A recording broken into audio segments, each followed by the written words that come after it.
All right, beautiful. So we now understand that the market basically moves in two stages. Ultimately moves in two stages, stage one and then stage two. Stage one and then stage two. And our main prerogative, our main goal, and we're still kind of focusing mostly on the entry-based time frame, but we're going to expand to the V and the C soon. Our main goal is to get involved within the one to the two, right? We don't want to get involved too late in the two because then we are likely going to experience a one. So we want to get involved between the one into the two, right? Our actionable steps are the orders are being accumulated and just at the end of the accumulation, or in just the start of the stage two. Those are our actionable moments, right? The accumulation into the potential delivery. And then further than that, it becomes kind of either unactionable because it fails and it becomes choppy, or it's not worth trading, or it creates a new stage one and gives you new opportunities, right? So these is basically how markets operate, right? If you want to do it very simply, stages or markets ultimately just do this: one into two, one into two. And they just do this on higher levels, bigger levels, and smaller levels. So fractals, right? Sometimes there's a big one made up of small ones within it, so on and so forth, okay? Now, without incorporating anything else and just still focusing on our main idea here, which is looking at the entry time frame, right? We came up with this stage one, stage two, stage one, stage two, and showed some examples where some MBs could be traded off of the flush out, because you always have a flush out after some kind of stage two delivery, since prices need to reaccumulate, to create new MBs, which are opportunities for entries to go higher. So now I want to look at a few examples, some that are just randomly chosen, some are ones that I actually traded, and show you a little bit more. So here we have an example. This is something I personally traded. Looking at it, I remember already what it is. This is Nvidia, a company, a stock, whatever you want to call it, on a 65-minute chart. Okay, so this is again for my entry time frame, to put it simply.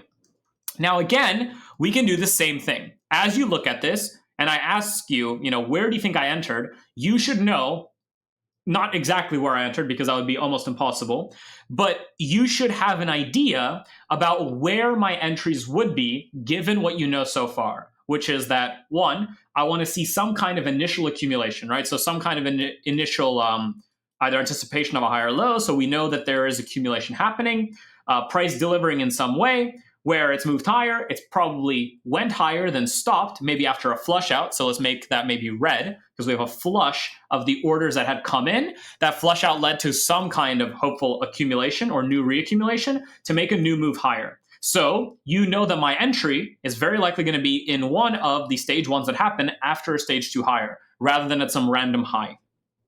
So if we just kind of apply this formula to this market right here, based on just what we understand so far, you should come out to something like this. You could start at any low, once again, just like we did with structure, and you should know this is likely a stage one that then delivered into a stage two, to a higher.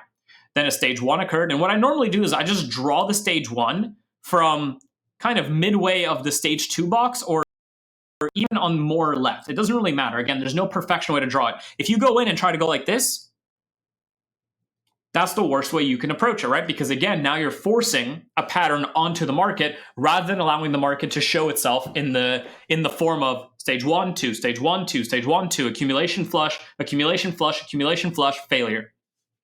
So again, you kind of want to generalize it, and you'll learn about why in a second. But one of the reasons, I'm going to tell you right now because we're going to go over it later, is that these stage ones and twos that we're drawing, the kind of the larger ones as we draw them, they become validation time frame stage ones and twos that are very clean and very clear. And we have ways to now define them if that's the way we want to end up trading, okay, to validate the entry time frame. So this would be a stage one, stage two, right? So again, I could have had entries throughout all of this, perfectly fine, but I'm just working through and showing you stage ones and twos and then showing you my own entry. So then you had this stage one, and then you had this stage two, okay, and then you had the stage one, and then you had the stage two that just erupted to the top. And really, because this was very short term, I would even draw it all the way up to here as a big stage two, stage one, right, into a new stage two, stage one, into a new stage two. Again, I'm looking for longer term pauses. Stage one into a stage two, right? Then you have failure, which might become a longer term stage one, then starts as a stage two, then goes into a potential stage one, starts making a stage one and fails down. And this is called failure, okay? So this might be like your failure, or you could even start looking at this as potential failure due to the failure to hold prior stage ones and twos. But again, this could have been a large stage one to make a bigger, higher time frame stage two. This is why, as I draw these, you should already be able to tell why we use a few time frames, because a few time frames help us see the orders that are creating these potentially larger stage ones and twos in the event that they are being created, right? Now, just looking at this is how I would mark up the very, very basic form of stage ones and twos in this example of a bullish market. Now, a lot of you, and you'd be correct to say so, might notice there are other stage ones and twos within this, of course, much smaller ones. For instance, stage one, stage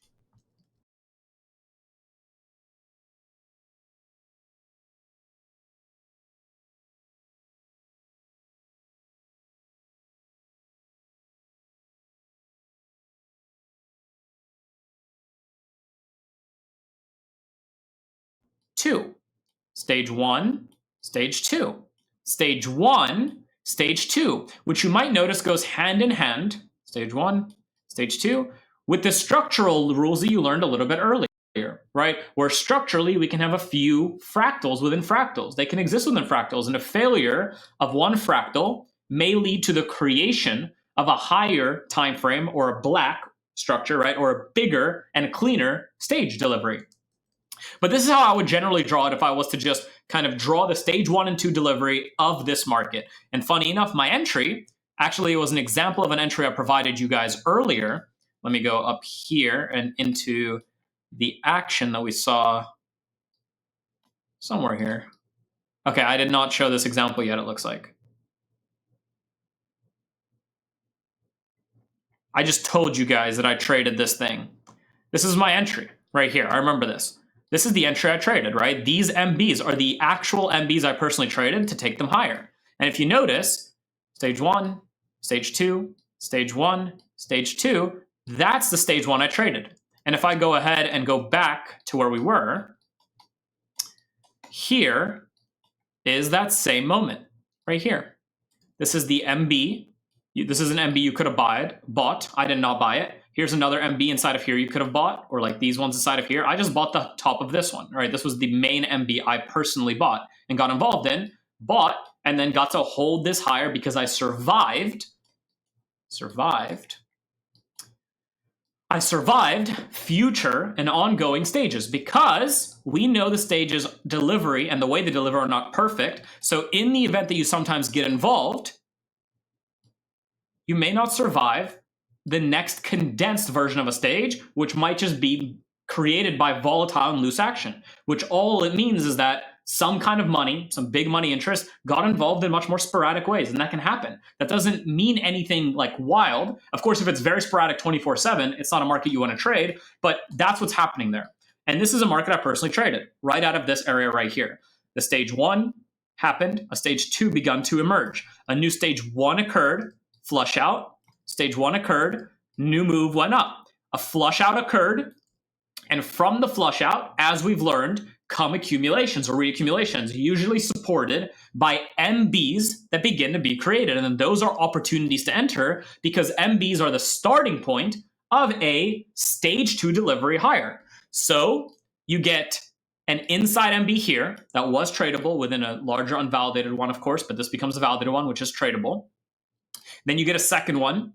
You get multiple ones inside of here too, and we'll talk about in the future full on entry criteria. So as part of this, we'll be talking about the MB line, also known as the supply line for the bullish side. You know, you can add this as you feel, but we'll talk about that down the line as well, because there's a few ways to enter an MB itself, but I'm just showing you the very simple ones, right, where we draw the actual bucks. That's all we'll go with right now. So these are creating MBs, and this is the MB I personally traded. I bought through this high right here, and I took this move higher. And upon its first move, literally right here, I moved this position to break even, and simply in the next flush out, in the next creation of a new stage one, aka a sideways based action, right? So don't forget, quickly define these for yourselves and remember it over and over again. The definitions are very simple. Stage one, price moves sideways. Stage two, price moves higher, for the bullish side specifically.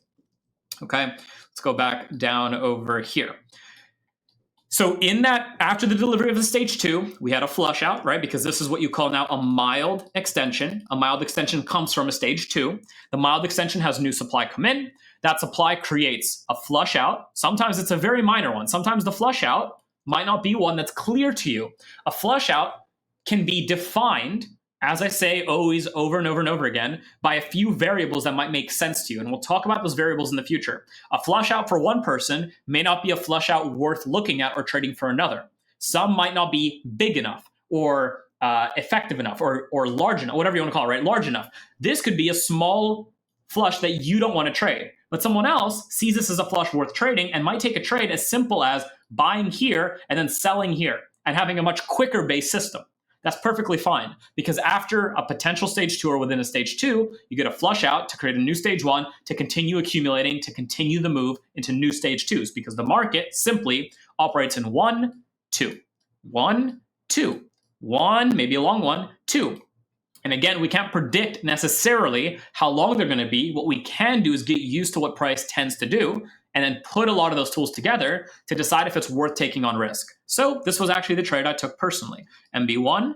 And again, this was also a valid place to buy. And I'll teach you the rules behind how you can buy mini MBs like this. And they're gonna be effective with the moving averages, which we haven't spoken about yet, but we will. But very simply, this is an MB that could have been bought through that high. This is an MB that could have been bought. It actually was bought by me through this high. My stop initially was somewhere around here, I believe. And then as price moved up, I simply moved myself to break even. I managed to break even and I survived the next flush out, which in this case was not big enough to take myself out, wasn't crazy enough. Just like the rule above, a new stage 1 occurred and new MBs were created. In the event, and you guys are completely correct if you're thinking about this right now as you're watching this, in the event that you had not maybe gotten positioned on this and you don't use a validation time frame yet, and all you're doing is following the entry-based time frame, right? Just using the rules I've taught you, this could have been a buy stop some of you would have taken. Or some of you might be looking at it and saying, I could take this buy stop, and you could. This is a perfectly valid buy stop. A buy on this thing with a stop under the lows or bigger based on what your personal rules are. But usually my stop loss is very small, and I'll teach you further things about stop losses later. Or the next MB that will start to form, another perfectly viable MB. All of these are demand zone formations that are valid buy stops because you're buying into the potential, the flush that is a stage 1 that could be a potential stage 2. You're getting in, and then you're looking for delivery, and price delivers. A stage 2 happens, a new flush out occurs, and from there, and you guys are completely correct if you're thinking this, you have an MB that you can buy. Some of you might be buying here. This is it's a much harder system to buy down in the lows because you have to kind of predict the move higher, but it's doable, and it's a good system because it gets you in at a good price that if it works, down move before the up move, that validates it, almost never comes back, even through future stage 1s, right? Future stage 1s might reach deep, and they could reach into other MBs, but they will not and usually don't reach into the deepest of deepest MBs. This is the idea, or the example behind this is, for instance, entering inside of actually, well, this one delivered very well, so this is not a good example. Yeah, it's not a good example because this one delivered extremely well. So maybe we can look at an example inside of this one actually. Okay, so the way that this can correspond is, well, one, if this wick was larger, then it would have reached down into one of these MBs, but would not have reached into this one. But another example is, let's say you bought, if you bought this MB, right? So you bought this MB right here, you bought, then it started moving, so you moved your stop loss up here, then this MB got created, right? And then you bought, and then maybe here you moved your stop loss to break even. This MB, due to the fact that you're getting into it a little bit later, or a later term MB, which is perfectly fine, because this could just be the second one in this case, that wick might stop you out of that position based on your management rules, whereas this one will keep you in the trade. So again, I'm just showing you a few examples right now. We'll get into entries and reasons for entries and how you can follow and get into entries later as well. But if any of you are watching this and we're thinking, hey, can we buy off of this new flush out? Yup, that's the start of that new stage 1 to start a new stage 2. And notice when I'm drawing these, the stage 1 isn't me drawing like a perfect, right? It's nothing like that. It's understanding that this was a stage 2 move, and now it's making a new stage 1 somewhere around this area. And that's exactly what gets built. And from that stage 1 comes new MBs, as a result of the accumulation that's happening now to now continue moving higher. So this MB could have been a valid buy as well, of course. This MB here is also a very valid buy. Comes up and gives you this MB opportunity. This MB here might also, for some of you, be a valid buy. Now, personally, I might not take this one because I'd likely be inside of this one or this one. And by this point, it might be too late, but it doesn't change the validity of it. You're going to continue learning as you're watching through this course, as you're learning from me. You're going to continue learning that a lot of trading becomes very unique based, which is why the time frame of approach, or the EVC, is based around you. It's based around your responsibilities. It's based around your persona, your personality, and what makes sense to you. It's not based on anything else. It's not randomized. It's not me telling you a perfect thing that you have to do. It's a generalization because it creates consistency. This is how you breed profitability. This is how you become profitable. You understand the dynamics of price, which is what you're learning. So some of you, this is a phenomenal entry, and you would take this with flying colors, with no doubt, and maybe you have a faster management style that gets you out of the trade by the time price is here, rather than waiting for it to play out even further. That's perfectly fine, right? Because you're going to notice that when trends don't run, well, they flush back out and they go back in the chop and they come back and there's nothing to do. Okay?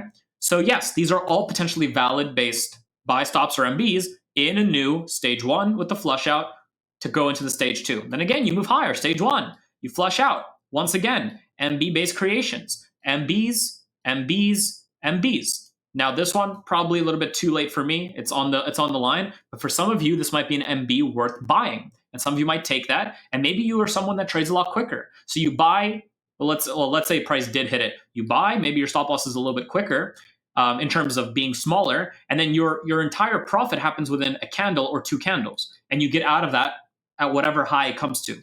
Right now, I'm painting a picture, or the goal of what I'm doing right now in terms of, one, showing you examples, but also going through examples of entries that could be taken that might not be my taste, but might be your taste, is I'm trying to wire you to start thinking a lot more for yourself. There are going to be tools, and tools are very necessary. And learning to use those tools well is very important. And you're going to learn how to use softwares. You probably learned about software before because it's in another section too, but it also be in tandem with the course so you understand how to use software to aid the potential markets you watch, right? Or the markets that you buy. But the main thing that you should be learning from this and should be taking from this is that your system is going to be independent to you. It's going to be unique to you. Not in the sense of like, oh, I'm doing something super random, it's crazy. You're still going to have the fundamental building blocks of what moves markets. Because again, I assume in the stuff that you've learned before, you've never gotten the building blocks of what actually makes a market move, of how to actually structure yourself in terms of thought process. Instead, you've been thrown out with a pattern and someone told you, make it unique, which is not how price works, which is not how action works, which is not how patterns work. So this should be rewiring you to start thinking already, hey, these are entries I could take. And as you start looking at live prices and backtesting actual action, you should be going, oh, this is the delivery of potential stage ones and twos. Look at it. It's in front of me. These are flush outs that are clear to me, right? These flush outs are coming down into, let's say, the MAs if you have the MetaFX structure indicator already installed, because you should have learned how to do that. But if you haven't, then we'll go over that too. And everything should be starting to line up in terms of like, okay, there's a flush out, I can get into MBs. It doesn't have to be perfect. You should not be making money yet. Of course not, because you're learning. But these are giving you the initial fundamental building blocks of what makes a market move. So then again, stage one into two, stage one into two, then it falls down, fails down, and then maybe builds a longer term stage. And maybe a higher time frame tells you should keep watching it, and you maybe start trading this, et cetera, et cetera. I'm not going to go over all that right now because, again, these are just a few examples. Okay, cool. So this is a personally traded example. And in this example, this was, as I said, there we go. All right, so kind of the same thing. You can see, I kind of marked it up before, but I'm showing you that it's not fully random. The stage one and two is an understanding to how prices will move. And on a trending market, as you can see, as based on the markup that I did prior and then hit it, there it is in front of you. And again, it's made up of other fractals, and you can go in and kind of see them. But this is the general stage one, stage two I see here. And this, again, was a personally traded 65-minute NVIDIA chart that I personally entered on. Okay? Now, to the next example.